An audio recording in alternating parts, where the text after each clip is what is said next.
Criado originalmente em 1974, o filme O Massacre da Serra Elétrica foi um verdadeiro fenômeno de bilheteria, arrecadando cerca de 30 milhões. Esse filme chocou o mundo ao apresentar um vilão que se tornaria uma das maiores lendas do terror slasher, o Leatherface. Porém, você sabia que esse filme foi inspirado em fatos reais?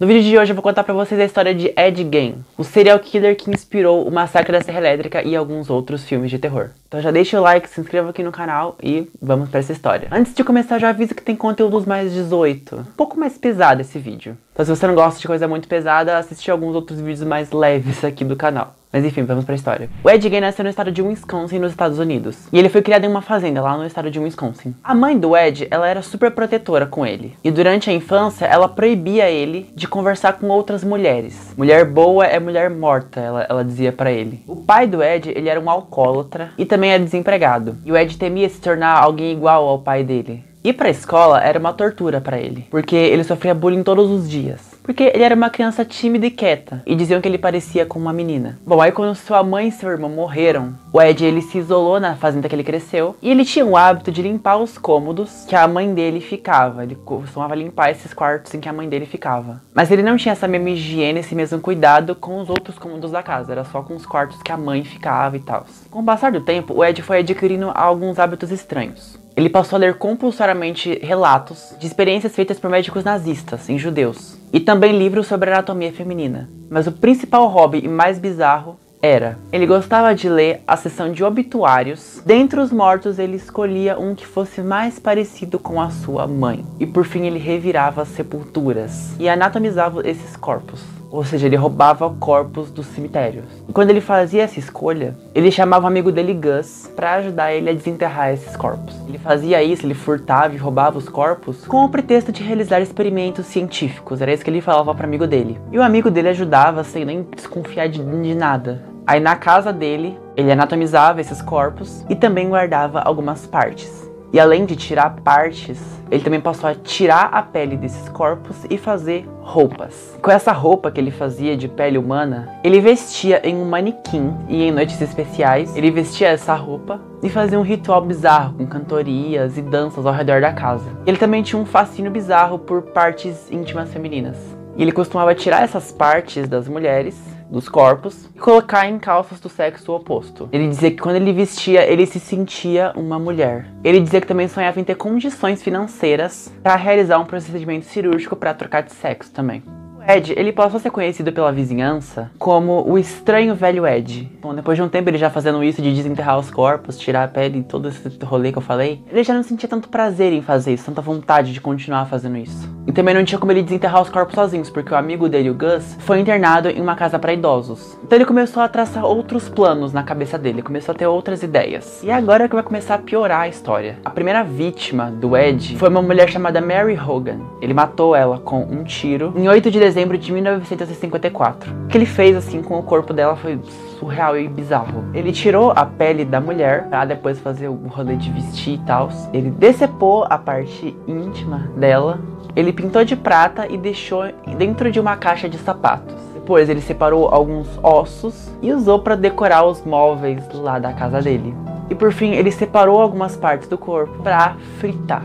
E um detalhe é que essa mulher era muito parecida com a mãe do Ed. Depois dessa, o Ed teve várias outras vítimas, que até hoje não tem como saber o número exato de pessoas que ele matou. Mas a última vítima que ele fez foi a mãe do xerife da cidade. O nome dela era Bernice Warden. Ela trabalhava em uma loja de ferragens da cidade. Bom, aí uma hora o filho dela foi na loja em que a mãe trabalhava, ver se tava tudo bem e tal, e ele viu vestígios de sangue lá. E aí ele deu uma olhada no diário de clientes e das pessoas que passavam por lá, e ele viu o nome do Ed. Então ele foi até a casa do Ed, mas não encontrou ele não tava lá. Mas ele logo achou o Ed em uma propriedade vizinha. E assim que o Ed viu o xerife, ele disse o seguinte: como alguém pode me culpar pela morte de Bernice Warden? E na hora que ele disse isso, o xerife já prendeu ele, porque o assassinato da Bernice não tinha sido divulgado em nenhum lugar. Ninguém sabia disso, então não tinha como o Ed saber. Então eles prenderam o Ed e os policiais foram na residência dele. E chegando lá, eles não acreditaram no que estavam vendo. Eles encontraram o corpo da Bernice e ela estava pendurada, de cabeça para baixo, fincada por um gancho, sem a cabeça e sem alguns órgãos. E o coração dela estava em um prato em cima da mesa. E os outros órgãos estavam em uma panela cozinhando. Já é macabro por si só, mas não foi só isso que eles encontraram. Eles também encontraram as seguintes coisas: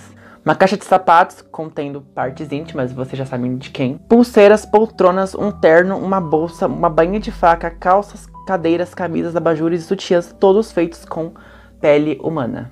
Um cinto feito de mamilos, vários crânios, uma geladeira cheia de órgãos, lábios humanos, bocas penduradas nas paredes por um barbante, máscaras feitas com rostos de mulheres que foram mortas, que ele colocava de decoração no quarto dele, mesas feitas com ossos, narizes, orelhas e órgãos empalhados também. Eu acho que eu não vou jantar por uma semana, assim, eu já tô revirada, assim, vou acabar logo, porque eu já tô com um pouco de trauma, mas enfim. O julgamento do Ed teve início no dia 21 de novembro de 1957. Durante o julgamento, ele se alegou como não culpado. Cara, mas tem que ter muita coragem pra dizer que não é culpado, sinceramente, tem que ter muita cara de pau, mas enfim. Ele alegou insanidade sendo mentalmente incapaz. Então ele foi considerado mentalmente incapaz, né, insano, e assim ele foi conduzido para um hospital psiquiátrico. Ele passou ao todo 10 anos nessa instituição, depois ele foi considerado apto para ser julgado de novo. A defesa dele insistiu em insanidade, mas a acusação diz que ele tinha plena ciência dos atos dele. Bom, depois de todo o julgamento, depois de tudo, por fim declararam ele como não culpado por razões de insanidade. Então ele foi levado para a mesma instituição que tinha passado 10 anos, e depois ele foi encaminhado para outra instituição psiquiátrica. E assim ele passou o resto da vida dele nesse hospital psiquiátrico. Ele era considerado um paciente exemplar, porque ele não trazia nenhum problema para o instituto. Tanto que o superintendente dessa instituição chegou a dizer o seguinte: se todos os nossos pacientes fossem como ele, não teríamos nenhum problema. Só acho que ele não ia querer ter outros pacientes como ele. Assim, eu tenho uma leve suspeita de que ele não ia querer, mas tudo bem. Embora ele fosse tranquilo, amável e dócil, há alguns médicos da equipe, alguns outros funcionários se queixavam que o Ed costumava olhar para eles fixamente. Bom, por fim o Ed acabou morrendo no dia 26 de julho de 1984. Ele morreu por insuficiência cardíaca por causa de um câncer que ele tinha.